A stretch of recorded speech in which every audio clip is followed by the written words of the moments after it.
Evet arkadaşlar, düz sıralarımız da örüp geldikten sonra çantamızın son hali bu şekilde gözüküyor. Şöyle gösterecek olursam içini de.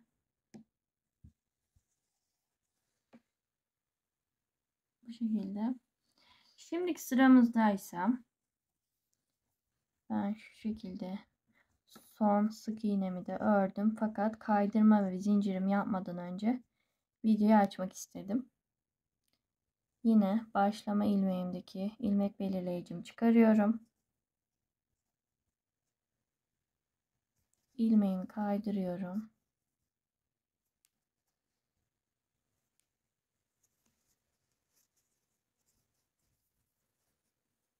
Bir adet zincirimi de çektikten sonra yeni sıramıza başlayabiliriz arkadaşlar. Bu sıramızda şimdi 3 sık iğne, bir azaltma yapacağız. İlk sık iğnemizi yapalım.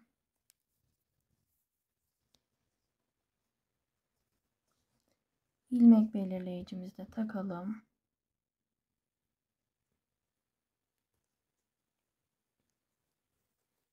Birinciyi yaptık.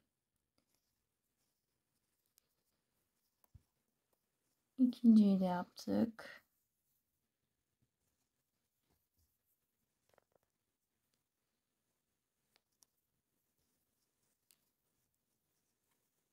Üçüncüyü de yaptık. Şimdi bir azaltma yapacağız. Şu şekilde.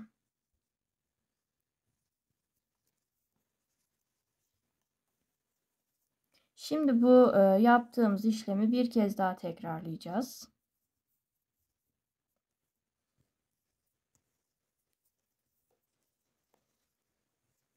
Bir sık iğne,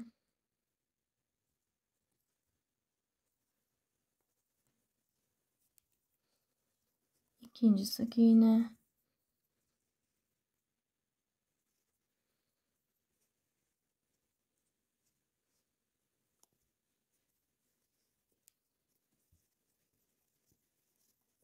üçüncü sık iğnemizi de yaptık. Bir azaltma yapıyoruz.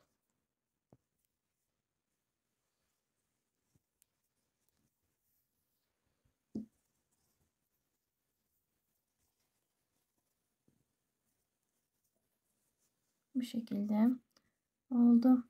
Şimdi 5 adet düz sık iğne örüyoruz. Şöyle 1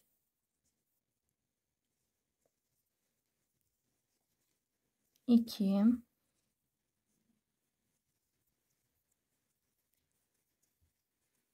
3 4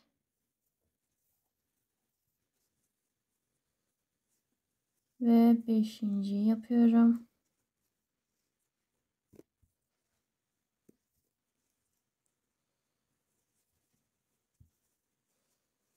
Şimdi arkadaşlar 3 sık iğne bir azaltma işlemimizi 3 kez tekrarlayacağız.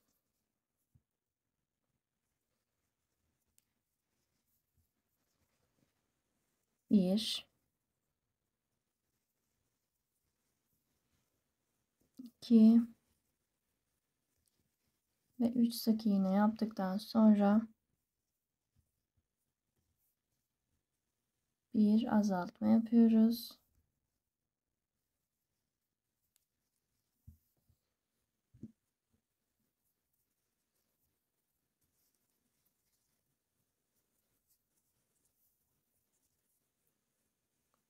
İkinci tekrarımızı yapıyoruz.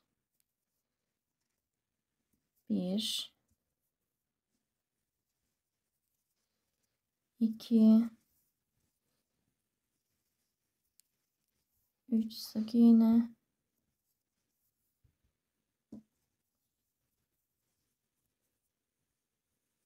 bir azaltma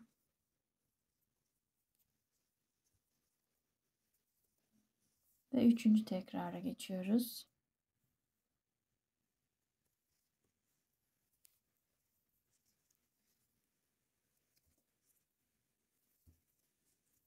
Birinci sık iğne, ikinci ve üçüncü.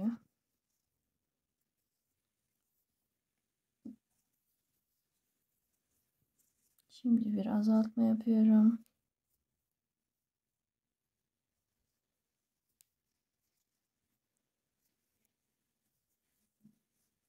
Ve şimdi arkadaşlar 5 adet düz eksiltme azaltma yapmadan sık iğnelerimi örüyorum.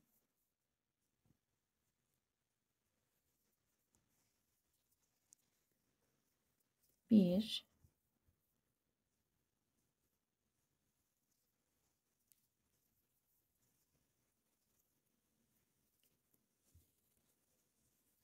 iki,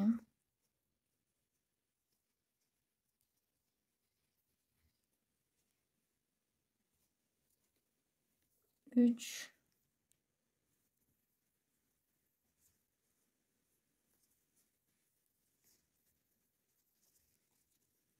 dört ve 5.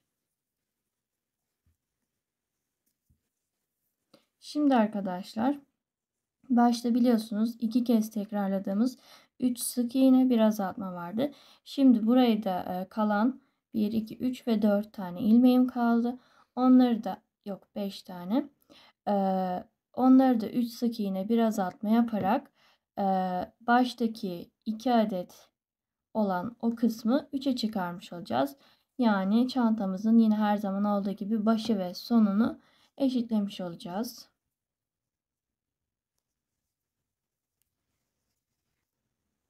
Bir, iki ve üçüncü sık iğneyi yaptıktan sonra kalan 2 ilmeğimi teke düşürüyorum. Ve böylelikle bu sırayı da bitirmiş oluyoruz arkadaşlar. Yine her zamanki gibi ilmeğimizi kaydıracağız.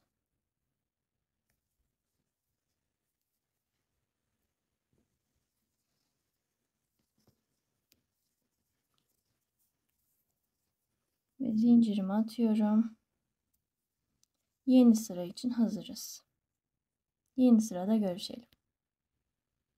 Evet arkadaşlar, şimdiki sıramızdaysa biliyorsunuz az önce ilmeğimizi kaydırıp zincirimizi çekmiştik.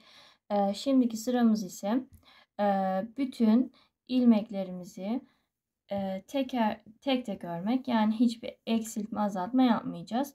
Toplam ilmek sayımız 34 arkadaşlar. 34 sık iğne ile bir sıra düz örüyoruz. Şöyle birinciyi yapıyorum.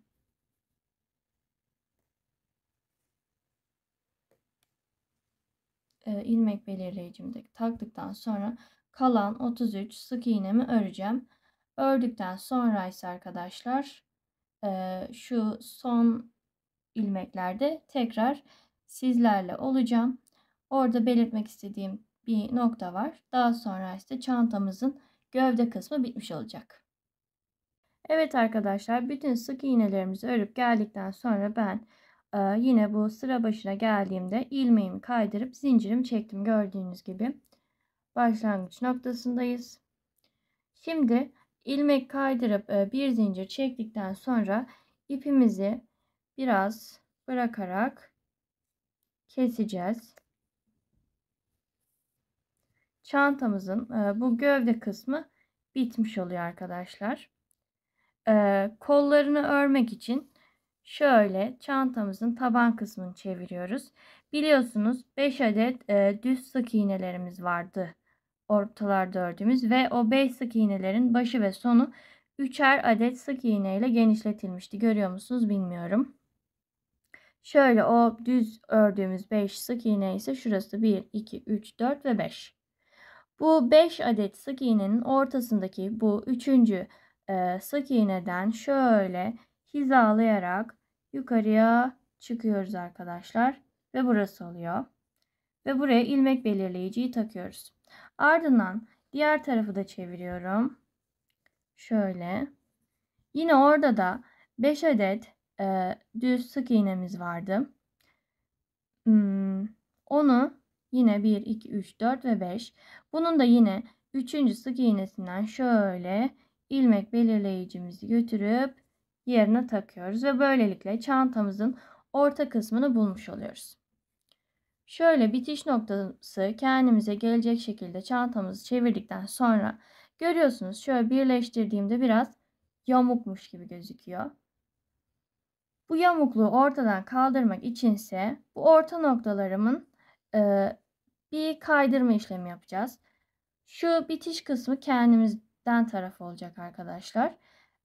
Bizden tarafı olan ilmek belirleyicimizi bir sol tarafa şu şekilde. Karşı taraftakini ise sağ tarafa bir tane kaydırdığımızda görüyorsunuz ki o yamukluğu kaybetmiş olacağız. Şimdi ilmek belirleyicilerimizi oraya takacağız. Ve ardından çantamızın kol kısmını örmeye başlayabileceğiz arkadaşlar. Evet. Böylelikle çantamız daha düz bir hal aldı gördüğünüz gibi. Dilerseniz kol kısmını örmeye geçebiliriz. Evet arkadaşlar, şimdi geldik çantamızın kul kısımlarını yapmaya.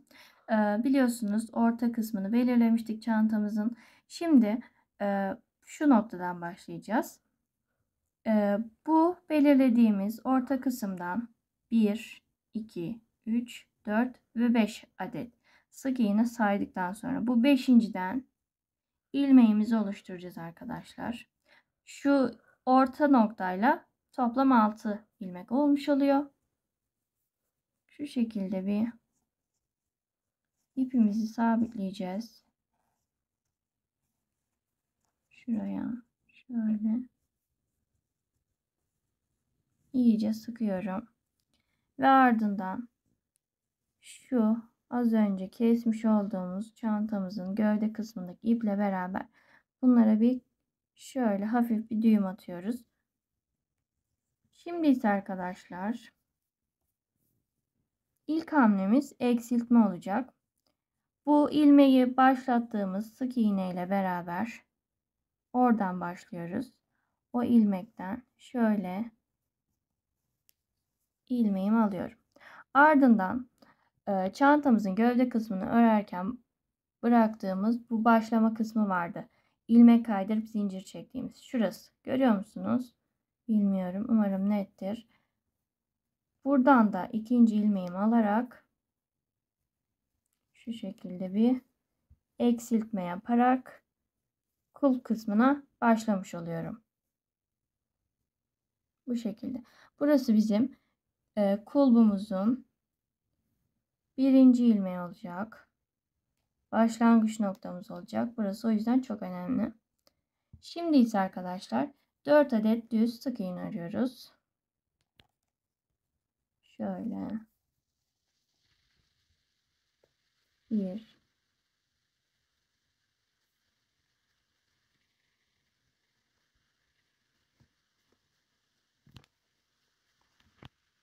2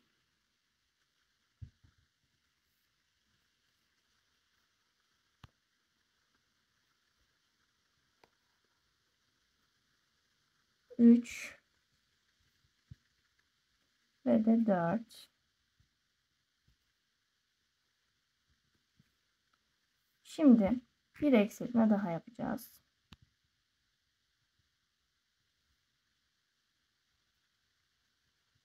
Şu şekilde. Evet. Başlangıç noktamızla beraber toplam 1, 2, 3, 4, 5 ve 6 adet sık iğne elde etmiş olduk. Şimdi çantamızı şu şekilde kendimize doğru çeviriyoruz. Buradaki ipimizi şöyle sol tarafa çekiyoruz. Ve birinci bu başlangıç noktamız arkadaşlar ilmek kaydırma yapacağız. Şöyle ilmeğimi aldım ve kaydırdım. Ardından bir zincir çekiyorum. Burası biraz zorlayabilir. Ve ardından arkadaşlar yine o ilmek kaydırdığım birinci sık iğneme bir sık iğne yapıyorum.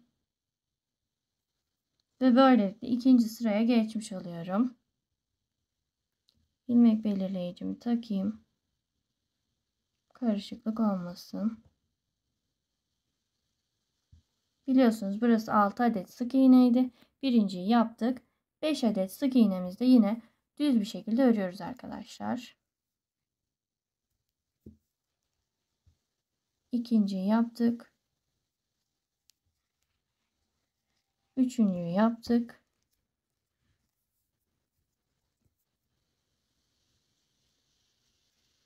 Dördüncüyü de yapıyoruz.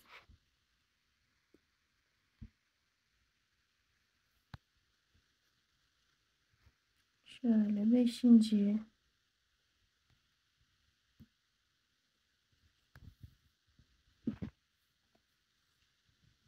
Ve son olarak şurada bir altıncı var. Burası biraz zor örülüyor arkadaşlar. Şöyle altıncıyı da yaptıktan sonra yine bu birinci ilmeğime ilmek kaydırıp bir zincir çekerek yine bir üst sıraya geçmiş olacağız arkadaşlar. Şimdi tekrar birinci ilmeğimize bu son ördüğümüz ilmeğimizi kaydıracağız.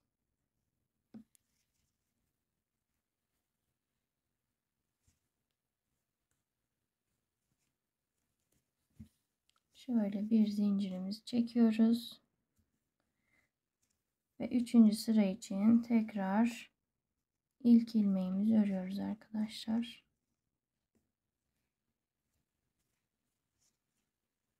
Ve ilmek belirleyicimizi takacağız.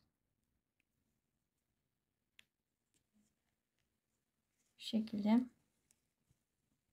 Kalan 5 sık iğnemizi de düz ördükten sonra bu sırayı da bitirmiş olacağız. Şöyle ikinci, üçüncü,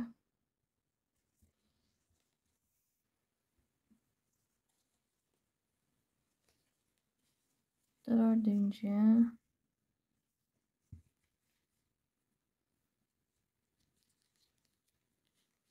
beşinci sık iğnem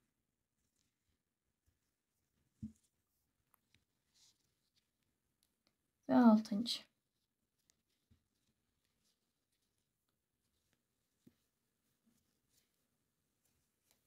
Evet, tekrar şimdi bu birinci ilmeğime kaydıracağım. İlmeğimi bu şekilde buraya geçiriyorum.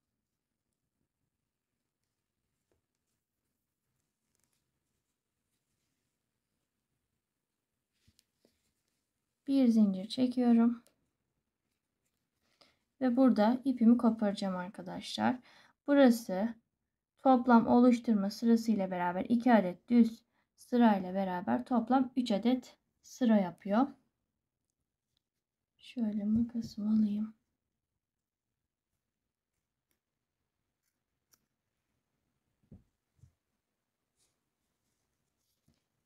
Evet.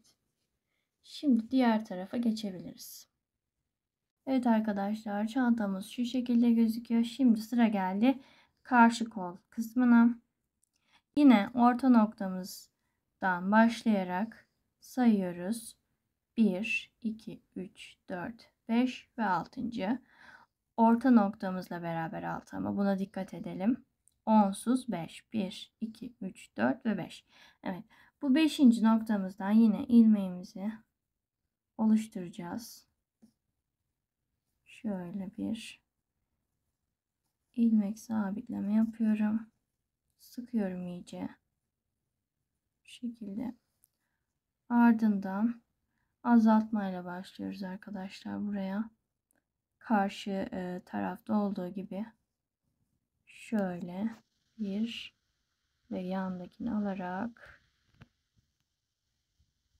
ilmek azaltmayla başladık. Ardından 4 adet düz sık iğne öreceğiz. 1 2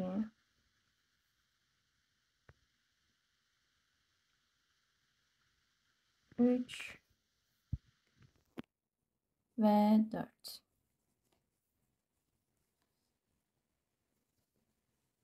Şimdi hatırlayalım. Tekrar bir azaltma yapıyoruz.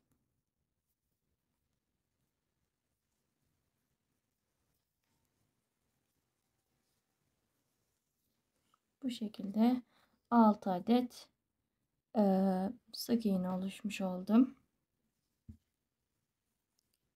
Şimdi şöyle çeviriyorum çantamı. Bu ördüğüm ip kısmını şöyle yukarıya alıyorum ve birinci oluşturduğum kısma ilmek kaydırma yapıyorum. Bu kaydırdığımız şu ilmeğin sık olmasına dikkat edelim. Daha güzel gözükecektir. Şu şekilde bir zincir çekiyorum. Ve ilk ilmeğimi yaparak, sık iğnemi yaparak şöyle birinci sık iğnemi yaptım ve bir üst sıraya geçmiş oldum arkadaşlar. Yine tekrar düz öreceğim.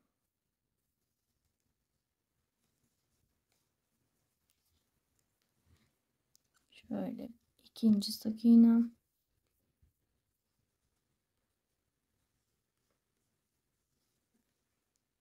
Üçüncü.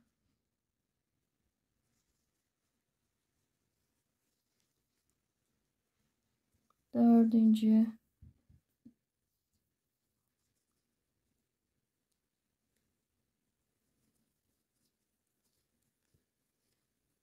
Beşinci. Ve şu şekilde altıncıyı da ördükten sonra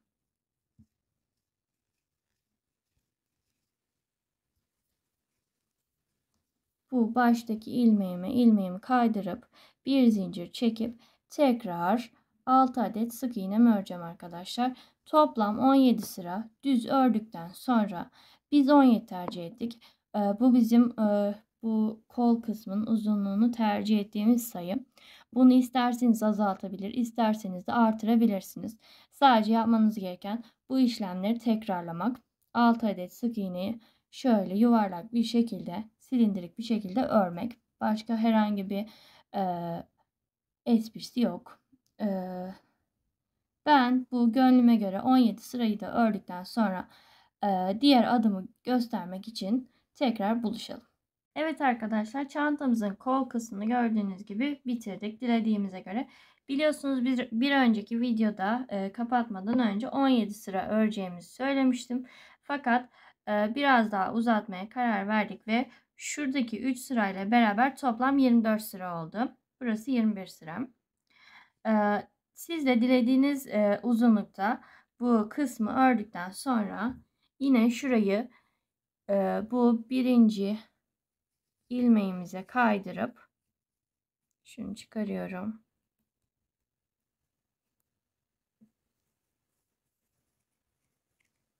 İlmek kaydırma yapacağız yine.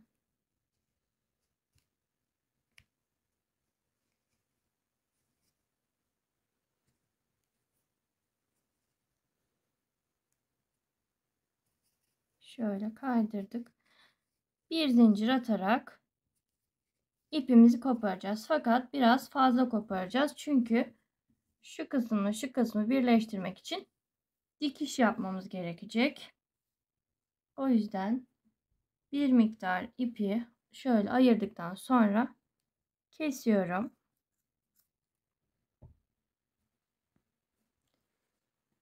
Ve bir adet yorgan iğnesi ya da sizin amigurumi iğneleriniz varsa daha burası geniş olan iğnelerle daha rahat olacaktır. Ben de olmadığı için bunu tercih ettim. Bununla şöyle şunu bir çıkarayım. Şu ipi bu ilmeklerden geçirerek iç kısma sakladıktan sonra dikişini yapacağız ve çantamız bitmiş olacak. Evet arkadaşlar, iğnemize ipimizi geçirirken de şöyle penye ipimizin katını açıyoruz. Şu köşesinden ya da bu köşesinden fark etmez. Geçirdikten sonra yavaş yavaş bütün katlarını şu şekilde iğnenin deliğinden geçirmiş oluyoruz. Ve ardından dikmek için hazırız. Şu şekilde ilmekler birbirine bakacak şekilde tutturduktan sonra şöyle, zaten herhangi bir bellilik olmayacaktır. Karşılıklı ilmekleri aldığınız sürece. Şöyle göstereyim. Bakın. Hiç belli değil. Sadece şuna dikkat edelim. Bunu direkt buraya geçirmeyelim yani. Şöyle önce bir karşı taraf aynı yönleri gelecek şekilde şöyle geçirmeler yaparsak daha sıkı ve daha güzel olacaktır.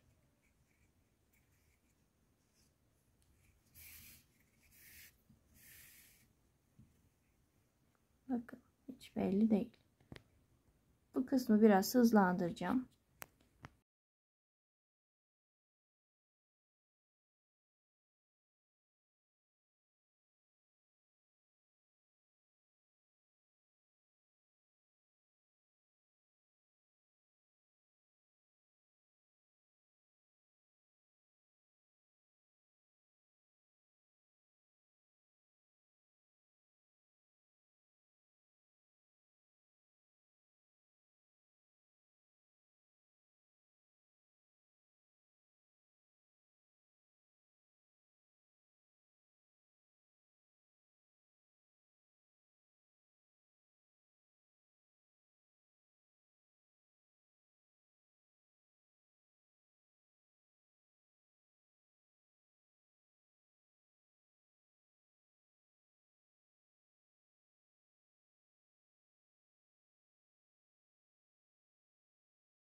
Evet arkadaşlar, gördüğünüz gibi çantamızın örme, dikme işlemleri bittikten sonra son hali bu şekilde oldu.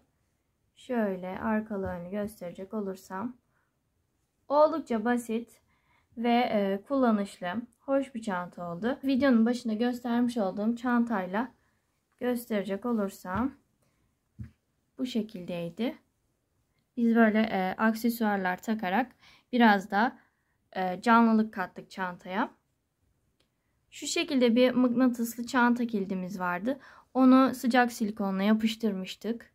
Ve oldukça hoş oldu. Çantamızın genişliğine gelecek olursak içine 2 adet lip glosslarımız, parfümümüz ve daha önce sizle beraber örmüş olduğumuz şu kartlığımız ve telefonumuz oldukça rahat bir şekilde sığıyor arkadaşlar. Hani küçük durduğuna bakmayın.